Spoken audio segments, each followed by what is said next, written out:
দেশবাসীর কনসার্নের জায়গা থেকে আমরা বিভিন্ন উপদেষ্টাদের সাথে মতবিনিময় করে জনগণের যে দাবিগুলো কনসার্নগুলো সেগুলো আমরা তাদেরকে অবহিত করার চেষ্টা করছি।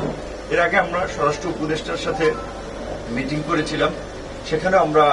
আইন শৃঙ্খলা পরিস্থিতি স্বাভাবিক করতে দেশের চলমান পরিস্থিতিতে আমরা ৮ দফা একটা প্রস্তাবনা দিয়েছিলাম। এর আগে আমরা প্রধান উপদেষ্টার সাথে মিটিং করেছিলাম, সেখানেও আমরা ১৪ দফার একটা প্রস্তাবনা দিয়েছিলাম।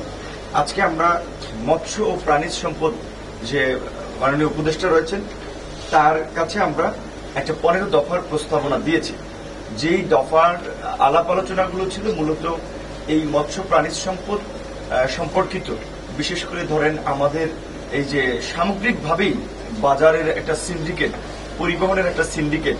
দ্রব্যমূল্যের ঊর্ধ্বগতি, দ্রব্যমূল্য সেখানে ধরেন মৎস্য প্রাণীজ সম্পদ মন্ত্রণালয়ের সাথে যেগুলো সংশ্লিষ্ট আছে, বিশেষ করে মাছ, মাংস, দুধ, এই রকমের যে আপনার সেক্টরগুলো, সেইখানে কিভাবে আপনার প্রথমত খাদ্যের উৎপাদনকে নিরাপদ করা এবং এই পরিবহনকে সহজলভ্য করা, পরিবহনের চাঁদাবাজি বন্ধ করা এবং মানুষের আপনার নাগালের মধ্যে নিয়ে আসা খাদ্যদ্রব্যের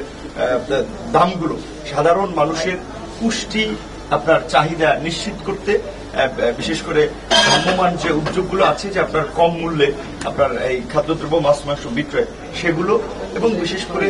এখন আমাদের রাষ্ট্র সংস্কারের জায়গা থেকে সমস্ত মন্ত্রণালয়গুলোতে, সমস্ত সরকারি অফিসে আমরা একটা দাবি জানিয়েছি, বিশেষ করে যারা দুর্নীতিবাজ, অসৎ এবং দলদাস কর্মকর্তা ছিলেন তাদের বিরুদ্ধে অনতিবিলম্বে ব্যবস্থা গ্রহণ। কারণ তাদের বিরুদ্ধে যদি ব্যবস্থা গ্রহণ না করা হয় তাহলে তারা এই কার্যক্রমকে ব্যাহত করবে। সেই জায়গা থেকে আমরা আগামী ১০ দিনের মধ্যে আমরা প্রত্যেকটা মন্ত্রণালয়ে, বিশেষ করে স্পেসিফিকভাবে আজকে যেহেতু মৎস্য প্রাণী সম্পদ উপদেষ্টার সাথে বসেছি, এই মন্ত্রণালয়ের যারা দুর্নীতিবাজ, অসৎ এবং দলবাজ কর্মকর্তা ছিল তাদের বিরুদ্ধে যেমন ব্যবস্থা গ্রহণের আহ্বান জানিয়েছি, একই সাথে যারা পেশাদার, সৎ এবং ডেডিকেটেড তাদেরকেও কিন্তু আমরা নিয়ে কাজ করার আহ্বান জানিয়েছি।